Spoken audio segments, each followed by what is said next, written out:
नमस्कार है आप सभी को और मैं बहुत बहुत स्वागत करती हूँ कक्षा 10 की हिंदी की ऑनलाइन क्लास में आप सभी का। कक्षा 10 की हिंदी में आज हम पढ़ेंगे वाक्य शुद्धि। ठीक है, वाक्य शुद्धि अर्थात वाक्य शुद्धि जो है ये व्याकरण से संबंधित है और वाक्य शुद्धि पर आपकी बोर्ड परीक्षा में 4 अंक का प्रश्न है वो शामिल होगा या 4 अंक का प्रश्न है वो आएगा। तो वाक्य शुद्धि यानी वाक्य को शुद्ध कैसे लिखा जाता है, तो वो हम आज इस टॉपिक के अंदर हम समझेंगे कि वाक्य शुद्धि क्या है। तो पहले तो हम समझ लेते हैं कि वाक्य शुद्धि क्या होती है और क्या वजह होती है कि वाक्य अशुद्ध हो जाते हैं हमारे, और अशुद्धि आने के कारण जो है वाक्य का स्वरूप है वो बिगड़ जाता है। तो हम उन जो है तथ्यों को जानने का प्रयास है वो करते हैं। देखिए, भाषा में वाक्य शुद्धि का महत्वपूर्ण स्थान होता है। अगर हम भाषा बोलते हैं तो ऐसे में भाषा में हम क्या वाक्य बोल रहे हैं उन वाक्यों से बड़ा प्रभाव पड़ता है। वाक्य रचना में अशुद्धि होने के अनेक कारण हो जाते हैं। बहुत सारे कारण हैं जिसके कारण वाक्य हमारा बिगड़ जाता है या रचना सुंदर नहीं बन पाती है। तो इसके पीछे कारण है कि पहला कि व्याकरण के नियमों का व लिंग वचन का ज्ञान नहीं होना। जब हमें वाक्य के नियम का ज्ञान नहीं होगा, लिंग और वचन का ज्ञान नहीं होगा, तो हम गलत वाक्य बनाएंगे, हम प्रयोग सही नहीं करेंगे। दूसरा है वाक्य में अनावश्यक शब्दों का प्रयोग करके भी हम कई बार वाक्य को बिगाड़ देते हैं। फिर तीसरा है पदों को सही क्रम में नहीं लिखना, यानी वाक्य को सही ढंग से नहीं लिखना। कोई जो है शब्द इधर लिखना, कोई शब्द इधर लिखना, तो इसके कारण वाक्य की रचना है वो बिगड़ जाती है। फिर नेक्स्ट पॉइंट है चौथा कि शब्दों की सही अर्थ की जानकारी नहीं होना। कई बार हमें शब्द का ज्ञान नहीं होता, तब भी हम वाक्य को अशुद्ध लिख डालते हैं।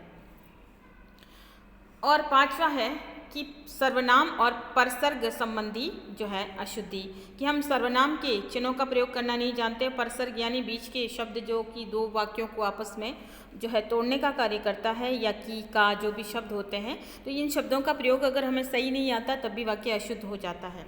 पुनरुक्ति की अशुद्धि भी वाक्य अशुद्ध बनाने में सहायक होती है। पुनरुक्ति यानी कि शब्द की आवृत्ति का बार बार होना, और इस प्रकार ये अशुद्धियाँ भाषा और अर्थ दोनों के सौंदर्य को हानि पहुंचाती है और वाक्य अशुद्ध हो जाता है, वाक्य की सुंदरता को बिगाड़ देता है। तो ये है वाक्य अशुद्धि के कारण कि किस वजह से वाक्य है वो अशुद्ध बन जाता है, रचना जो है बेकार लगने लग जाती है। तो हम जानते हैं वाक्य अशुद्धि और उसके बाद वाक्य को शुद्ध कैसे किया जाता है। तो वाक्य अशुद्धि क्या है, देखिए वाक्य अशुद्धि में पदक्रम संबंधी अशुद्धि। पदक्रम यानी वाक्य को पदों में सही नहीं लिखना, शब्द आगे पीछे लिखने से भी वाक्य का स्वरूप है वो बदल जाता है। जैसे कि बच्चे को काट कर फल दो, तो ये अशुद्ध वाक्य यानी बच्चे को काटना। ठीक है, तो शब्द क्या हो जाएगा गलत। बच्चे को कैसे काटा जा सकता है, तो बच्चे को काट कर फल दो अर्थात बच्चे को फल काट कर दो। तो ये इस तरीके की वाक्यों को हम समझ सकते हैं। मैंने बहते हुए बालक को देखा, मैंने बालक को बहते हुए देखा अर्थात नदी में बहते हुए देखा। यहाँ शुद्ध गाय का घी मिलता है, नहीं, यहाँ गाय का शुद्ध घी मिलता है। कई स्कूल के छात्र ऐसा करते हैं, स्कूल के कई छात्र ऐसा करते हैं। राधा के गले में एक मोतियों की माला है, राधा के गले में मोतियों की एक माला है। ठीक है, एक मोतियों की माला नहीं हो सकती क्योंकि मोती कई होते हैं। तो इस प्रकार से जब हम पदक्रम सही नहीं लिखेंगे, यानी शब्द का इधर से इधर पीछे लिखने से भी वाक्य का अनर्थ हो जाता है। शीतल फलों का रस पीजिए, शीतल फल नहीं, फलों का शीतल रस पीजिए। एक कहानियों की पुस्तक दीजिए, कहानियों की एक पुस्तक दीजिए। तो ये शुद्ध वाक्य है और ये अशुद्ध वाक्य है। तो हम शुद्ध को समझ सकते हैं कि अशुद्ध को शुद्ध कैसे बनाया जा सकता है। यहाँ मुफ्त बीमारियों की दवा मिलती है, बल्कि यहाँ बीमारियों की दवा मुफ्त मिलती है, तो ये उचित वाक्य होगा। ठीक है, तो ये पदक्रम संबंधी अशुद्धि हमने देखी। दूसरा हम समझते हैं अनावश्यक शब्दों के कारण भी वाक्य अशुद्ध हो जाता है। कई बार शब्द एक्स्ट्रा डाल दिए जाते हैं, अनावश्यक डाल दिए जाते हैं और वाक्य की महिमा को बिगाड़ के रख देता है। जैसे कि मेरे पास केवल मात्र 20 रुपये हैं, जिसमें केवल और मात्र दोनों का एक ही अर्थ होता है। या तो केवल लिख दे सकते हैं या फिर मात्र लिख सकते हैं। तो मेरे पास मात्र 20 रुपये हैं या फिर मेरे पास केवल 20 रुपये हैं, तो ये दोनों शब्द एक जगह नहीं आएंगे क्योंकि दोनों आने से दोनों का अर्थ एक ही होता है। तो एक शब्द लिखेंगे। कृपया यहाँ बैठने की कृपा करें, अब कृपया और कृपा दोनों आए, कृपया यहाँ बैठिए या यहाँ बैठने की कृपा करें। ठीक है, जल्दी वापस लौट कर आना अर्थात जल्दी लौट कर आना। क्योंकि लौटकर और वापस दोनों एक ही बात हो जाती है। क्या यह संभव हो सकता है? क्या यह संभव है? जज ने उसे मृत्युदंड की सजा दी। जज ने उसे मृत्युदंड दिया। मैं प्रातःकाल के समय घूमने जाता हूँ। मैं प्रातःकाल घूमने जाता हूँ, क्योंकि प्रातःकाल क्या है? समय है। आज शायद आज वे अवश्य आएंगे। शायद आज वे आएंगे। ठंडी बर्फ लाओ, बर्फ लाओ। तुम्हारे कपड़े बहुत सुंदरतम हैं। तुम्हारे कपड़े बहुत सुंदर है। उसने वहाँ से चल दिया। वह वहाँ से चल दिया। इन बातों को फिर से दोहराने से क्या लाभ? इन बातों को दोहराने से क्या लाभ? अजय का खाना दो। अजय के लिए खाना दो। तो ये शुद्ध रूप हमने जाना, तो ये शुद्ध रूप है। और किस प्रकार से अनावश्यक शब्द डालने से वाक्य जो है अशुद्ध हो जाता है, या वाक्य का रूप है वो बिगड़ जाता है। तो ये भी अशुद्धि है, वाक्य को अशुद्ध बनाती है। फिर लिंग संबंधी अशुद्धि, जिसमें स्त्रीलिंग पुल्लिंग इसके आधार पे है, वो अशुद्धि है, वो वाक्य में आ जाती। जैसे ये नाटक बहुत अच्छी है, तो ये ऐसा नहीं होगा, बल्कि ये नाटक बहुत अच्छी है, ये अशुद्ध वाक्य है, और ये आएगा कि ये नाटक बहुत अच्छा है। तो यहाँ लिंग संबंधी अशुद्धि देखने को मिल रही है। वह महिला विद्वान है। नहीं, वह महिला विदुषी है। तो विद्वान और जो है विद्वान है वो पुरुषों के लिए आएगा, और महिला है उसके लिए विदुषी शब्द है वो आता है। महादेवी वर्मा एक प्रसिद्ध कवि थी। नहीं, महादेवी वर्मा एक प्रसिद्ध कवित्री थी, क्योंकि स्त्री है और वो कवित्री शब्द आएगा। तो कवित्री में भी आप लोग गलती कर सकते हैं, गलतियाँ लिख लेते हैं बच्चे, तो ऐसे में आप कवित्री शब्द को इस तरह से लिखिए। बहुत सारे बच्चे क्या लिखते हैं, कवयित्री भी लिख देते हैं। कुछ लोग जो है कवयित्री लिख देते हैं। तो ये थोड़ा सा ध्यान देने योग्य बातें हैं, तो इसको भी ध्यान दीजिए कि कवयित्री ऐसे लिखते हैं। शाम के 5 बजा है, बल्कि शाम के 5 बजे हैं। मौसी आप क्या कर रही है? सॉरी, क्या कर रहे हैं? तो मौसी आप क्या कर रही हैं? ये चीज़ भी यहाँ ध्यान देनी है।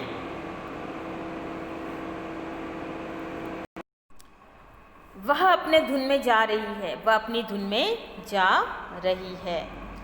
उसके कोई संतान न था, बल्कि उसके कोई संतान न थी। शुद्ध वाक्य आप समझ सकते हैं कि शुद्ध वाक्य कैसे बदल जाते हैं। ये चाय बहुत मीठा है, बल्कि चाय क्या स्त्रीलिंग में आ जाएगी, तो ये चाय बहुत मीठी है। मुझे हिंदी आता है, वाक्य अशुद्ध हो जाएगा, मुझे हिंदी आती है। सीता बहुत मेहनत करता है, तो इसका शुद्ध वाक्य होगा कि सीता बहुत मेहनत करती है। अब हम समझते हैं वचन संबंधी अशुद्धि। आप क्या कर रहा है? वचन क्या है? बहुवचन है, लेकिन पीछे शब्द क्या आ रहा है? क्या कर रहा है। तो यहाँ एक वचन वाला शब्द आ जाता है, तो ये वाक्य अशुद्ध हो गया। आप क्या कर रहा है, बल्कि नहीं, आप क्या कर रहे हो। अभी 5 बजे हैं, बजी है, अभी 5 बजे हैं। यह 20 रुपया का नोट है। यह 20 रुपये का नोट है। उसकी दशा देखकर मेरी आँख में आंसू आ गया। तो ये शब्द क्या होगा? उसकी दशा देखकर मेरी आँखों में आंसू आ गए। ये मेरा हस्ताक्षर है। हस्ताक्षर क्या है? बहुवचन है। ये मेरे हस्ताक्षर है, ये उसका सही शब्द होगा। और आंसू आ गए, आंसू भी जो है बहुवचन वाला शब्द ही आता है। आज मेरा दादाजी आएगा। आज मेरे दादाजी आएंगे। आपको कितना फल लेना है? आपको कितने फल लेने हैं? मैं भगवान का दर्शन करूंगा। मैं भगवान के दर्शन करूंगा। बीमार का प्राण निकल गया। बीमार के प्राण निकल गए। ये भी शब्द ध्यान रखना है कि प्राण निकल गए हमेशा बहुवचन में आता है। हिमालय पर्वत का राजा है। हिमालय अपने आप में ही पर्वत है, तो हिमालय पर्वतों का राजा है। अब वकारक संबंधी अशुद्धि को हम समझते हैं। मेरे को अभी जाना है, तो इसका शब्द होगा कि मुझे अभी जाना है, मेरे को नहीं आएगा। वह बाजार में सामान लाने गया है। वह बाजार से सामान लाने गया है। बच्चे से गुस्सा मत करो। बच्चे पर गुस्सा मत करो। तुम सब छत पे खेलो, छत पर खेलो, सॉरी, तुम सब छत में खेलो, तुम सब छत पर खेलो। पक्षी पेड़ पर बैठे हैं, तो इसमें होगा कि पक्षी पेड़ पर बैठे हैं। दोनों में यही वाक्य आएगा। वह गुरु के चरणों में बैठ गया। वह गुरु के चरणों में बैठ गया। कुछ वाक्य हैं वो ऐसे ही रहते हैं, बदलते नहीं हैं। वह घर के अंदर है। वह घर के अंदर है। मोहन ने फल लाया, मोहन फल लाया। फल को खूब पका होना चाहिए, फल खूब पका होना चाहिए। घर पर सब कुशल है, घर में सब कुशल है। तो ये चीज़ आप ध्यान दीजिए कि अशुद्ध और शुद्ध में क्या फ़र्क आ रहा है। फिर है सर्वनाम संबंधी अशुद्धि के कारण भी वाक्य है वो खराब हो जाता है, अशुद्ध हो जाता है। तो हम देखते हैं कि मैंने काम करना है, तो इसमें सर्वनाम संबंधी अशुद्धि आ रही, तो मुझे काम करना है। अपन सही जगह पर हैं, हम सही जगह पर है। तुमको क्या लेना है, आपको क्या लेना है। मेरे को 10 रुपये की ज़रूरत है, मुझे 10 रुपये की ज़रूरत है।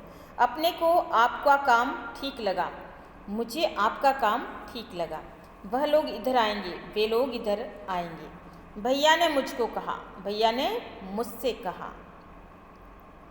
मेरे को यह नहीं खाना, मुझे यह नहीं खाना।